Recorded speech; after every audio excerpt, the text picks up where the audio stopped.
Édouard Philippe juge, dans un entretien au Figaro publié vendredi, complètement hors sol. Et déjà totalement dépassé le conclave de concertation entre partenaires sociaux sur les retraites mis en place par François Bayrou.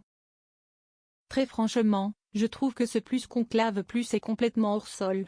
Je m'étonne qu'il existe encore au regard des changements géopolitiques et de l'effort de défense qui doit être produit, a déclaré l'ancien Premier ministre. Lors de sa déclaration de politique générale en janvier, François Bayrou a annoncé la tenue d'un conclave entre syndicats et patronat pour réviser la controversée réforme de 2023, qui a porté l'âge légal de départ à la retraite à 64 ans. S'adapter à un effort à venir. Il a été imaginé pour stabiliser la situation politique au moment du vote du budget. Très bien. Mais on laisse dans l'atmosphère l'idée qu'on pourrait revenir sur la réforme Borne. La vérité, c'est que compte tenu des menaces, on ferait bien de réunir les forces sociales et politiques, non pas pour leur demander s'il faut revenir sur une réforme déjà votée, mais pour se demander comment s'adapter à un effort à venir considérable, presque existentiel, a développé Édouard Philippe.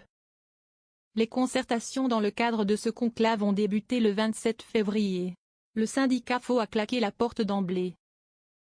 Syndicats et patronat sont censés se réunir chaque jeudi au moins jusqu'à la fin du mois de mai. François Bayrou s'est engagé à soumettre un éventuel accord, même partiel, à l'appréciation du Parlement. Un nouveau système de retraite. Par ailleurs, Édouard Philippe indique qu'il présentera son programme pour l'élection présidentielle à partir de mai 2026. Après les municipales de mars 2026 lors desquelles il sollicitera un nouveau mandat à la mairie du Havre.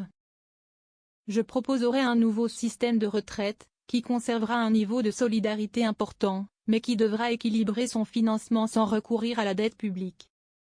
Par ailleurs, faire reposer le régime des retraites exclusivement sur la répartition est devenu un non-sens.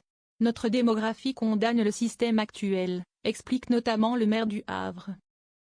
Enfin, je suis convaincu que sans aller jusqu'à un régime universel, un système de retraite qui reposerait sur 3 régimes, un pour les salariés du privé, un pour les agents du public, un pour les indépendants, serait infiniment plus fluide, plus clair et plus juste.